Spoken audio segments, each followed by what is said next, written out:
1987 সালের কথা। পশ্চিমবঙ্গের প্রত্যন্ত এক গ্রাম, কল্যাণপুর।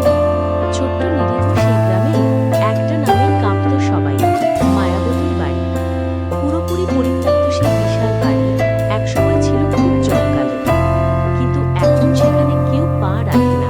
শিবু, শোন, সবাই যেটা ভয় পায় সেটাই তো সত্যি নয়। ভূত-টুত বলে কিচ্ছু নেই। আজ রাতে চল ঢুকে দেখি মায়াবতীর বাড়ির ভিতরে। না রে, ওই বাড়ি নিয়ে কত কাণ্ড শুনেছি। কেউ বলে ভিতর থেকে কান্নার আওয়াজ আসে, কেউ বলে নারী মূর্তি দেখা যায়। রাহুল ভয় পেত না, আর সেই সাহস তাকে নিয়ে গেল এক রাতের বুকে, যেখানে মিথ্যে আর সত্যির সীমারেখা এক হয়ে গেল। মায়াবতী ছিল অপূর্ব সুন্দরী। স্বামীর হাতে নির্যাতনের শিকার হয়ে গ্রামে এসে উঠেছিল। এক যুবককে ভালোবেসে ফেলেছিল, কিন্তু ছেলেটা তাকে অপমান করে। রাগে দুঃখে সে এক রাতে নিজের বাড়ির ভিতরেই আত্মহত্যা করে। তারপর থেকে শুরু হয় অদ্ভুত ঘটনা।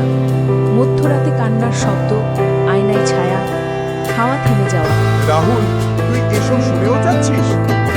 চল শিবু, সাহস থাকলে চলো। আজ রাতেই রহস্যের পর্দা ফাঁস হবে। রাত 1টা, দুই বন্ধু পৌঁছালো মায়াবতীর বাড়ির সামনে। আকাশ মেঘলা, বাতাস থমথমে, দরজার গায়ে মাকড়সার জাল ঝুলে আছে। দুজন ধীরে ধীরে ঘরে ঢোকে। ঘর জুড়ে ধুলো, ভাঙা আসবাব আর এক অদ্ভুত নিস্তব্ধতা। হঠাৎ কেউ নেই, কেউ নেই। কেন এসেছো আমার শান্তি কেড়ে নিতে? ভাই, কেউ কথা বলছে, আমি পালাচ্ছি। থাক, ভয় পাচ্ছিস কেন? কে আছো? সামনে এসো।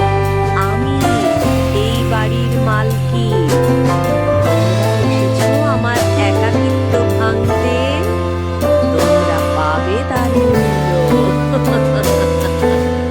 ভাই, পেছনে তাকাস না, পেছনে তাকাস না।